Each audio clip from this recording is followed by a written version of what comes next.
আপনি যদি ভাতার উপযুক্ত হন তাহলে ৩৬ মাস পর্যন্ত প্রতি মাসে ৮০০ টাকা করে সর্বমোট ২৮,৮০০ টাকা পাবেন। বন্ধুরা, সবাই কেমন আছেন? আজকের পর্বে আমি আপনাদের সাথে ভিন্ন ধর্মী একটি বিষয় শেয়ার করব। আজকের টপিক হলো কিভাবে আপনি গর্ভবতী ভাতার জন্য আবেদন করবেন এবং কত মাস পর্যন্ত ভাতা পাবেন, প্রতি মাসে কত টাকা ভাতা পাবেন, কি কি কাগজপত্র লাগবে, কোথায় আবেদন করবেন, সবকিছু আজকের পর্বে শেয়ার করব। আবেদনের পূর্বে আমি আপনাদের জানাচ্ছি যে আপনার এলাকায় প্রতি মাসে কয়জন গর্ভবতীকে ভাতা দেয়া হবে। এজন্য আমি গুগল ক্রোম ব্রাউজারে যাচ্ছি। দেখুন, এখানে আমি লিখছি মা ও শিশু অধিদপ্তর ভাতা। এখন দেখুন, এখানে প্রথম যে লিঙ্কটা দেখাচ্ছে এখানে আমি ক্লিক করছি। এরপর দেখুন, এটা হচ্ছে মহিলা বিষয়ক অধিদপ্তরের ওয়েবসাইট। এখানে নিচের দিকে পিডিএফ আছে।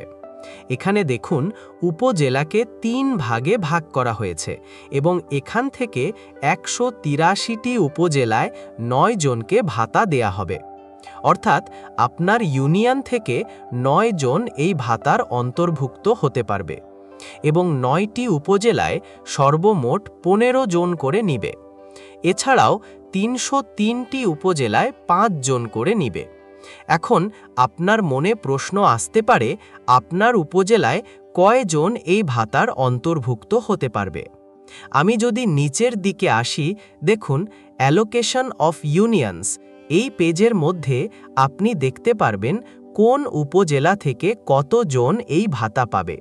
দেখুন বন্ধুরা, এখানে বাংলাদেশের সকল উপজেলাই অন্তর্ভুক্ত আছে, যা আপনি নিজেই দেখতে পারবেন।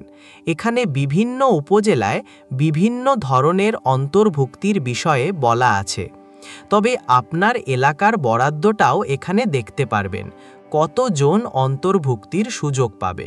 এখন আমি যে বিষয়ে শেয়ার করব সেটা হলো গর্ভবতী ভাতা পাওয়ার জন্য কি কি যোগ্যতা লাগবে।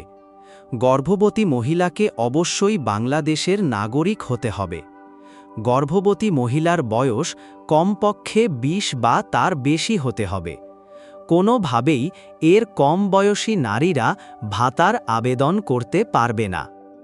মহিলার পরিবারের মাসিক আয় ১৫,০০০ টাকার নিচে হতে হবে। যে ইউনিয়নের মাধ্যমে আবেদন করবেন অবশ্যই সেই ইউনিয়নের স্থায়ী বাসিন্দা হতে হবে। ৫. গর্ভকালীন সময় থেকে ২৬ সপ্তাহ হতে হবে, অর্থাৎ ১৬ সপ্তাহ থেকে ২৬ সপ্তাহ হতে হবে। ৬.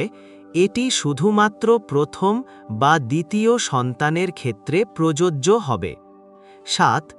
নিজের অথবা পরিবারের কারো কৃষি জমি বা পুকুর নেই এমন নারীরা ভাতার ক্ষেত্রে এই ভাতার জন্য আবেদন করতে পারেন। এখন আমরা জানব গর্ভবতী ভাতার জন্য কি কি কাগজপত্র লাগবে।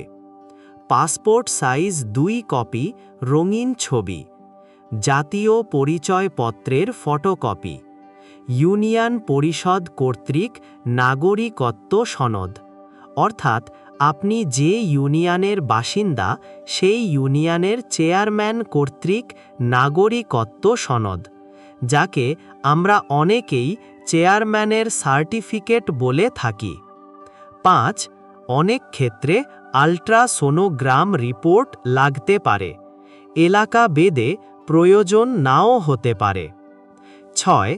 টিকা গ্রহণের ANC কার্ড, এটা কিন্তু অবশ্যই লাগবে। ৭. বিকাশ, নগদ ও রকেট নাম্বার। এই ক্ষেত্রে আপনারা অবশ্যই মনে রাখবেন যে এই মোবাইল ব্যাংকিংয়ের অ্যাকাউন্ট যেন আপনার আইডি দিয়ে খোলা হয়, অর্থাৎ নিজের আইডি দিয়ে খোলা অ্যাকাউন্ট। এখন আমরা যে বিষয়টা জানব সেটা হলো কোথা থেকে আবেদন করলে সহজ হবে এবং ভাতা পাওয়ার সম্ভাবনা বেশি থাকবে।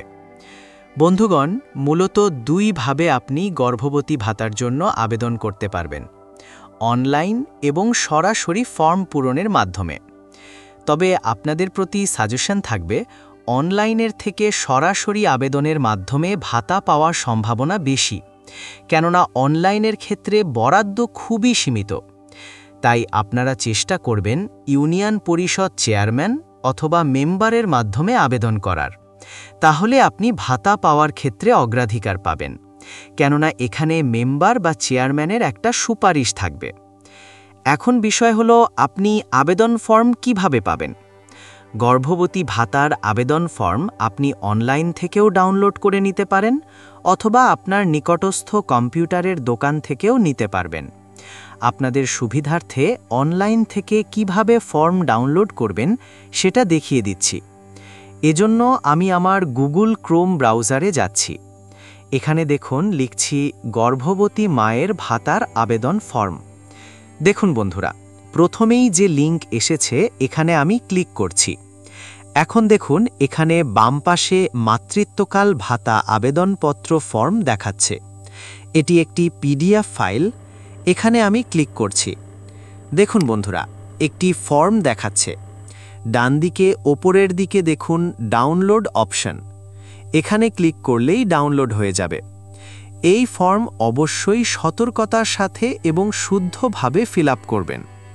আর একটি বিষয় আপনাদের সুবিধার্থে জানিয়ে দিচ্ছি যে আপনি চাইলে উপজেলা নির্বাহী অফিসারের কার্যালয়ের মাধ্যমেও আবেদন করতে পারবেন। উপজেলা মহিলা বিষয়ক কর্মকর্তার কার্যালয় থেকেও আবেদন করতে পারবেন। ইউনিয়ন পরিষদ এবং উপজেলা তথ্যকেন্দ্র বা তথ্য আপার মাধ্যমেও আবেদন করতে পারবেন। আপনার যেখানে সুবিধা হয় সেখানে গিয়েই আবেদন করতে পারবেন।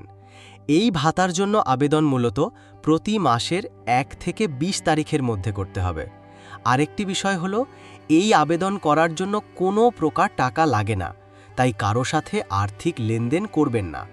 এই ভাতা কার্যকর হলে প্রতিটি গর্ভবতী নারীকে প্রতি মাসে 800 টাকা করে 36 মাস পর্যন্ত দেয়া হবে।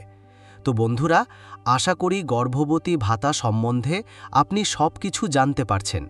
যদি আপনি গর্ভবতী ভাতার জন্য উপযুক্ত হন তাহলে আবেদন করতে পারেন। তো বন্ধুরা, আজকের ভিডিওটি কেমন লাগলো অবশ্যই কমেন্ট করে জানাবেন। সেই সাথে এমন ভিডিও পেতে আমার চ্যানেলটি সাবস্ক্রাইব করে রাখুন। ভালো থাকুন সবাই। আসসালামু আলাইকুম।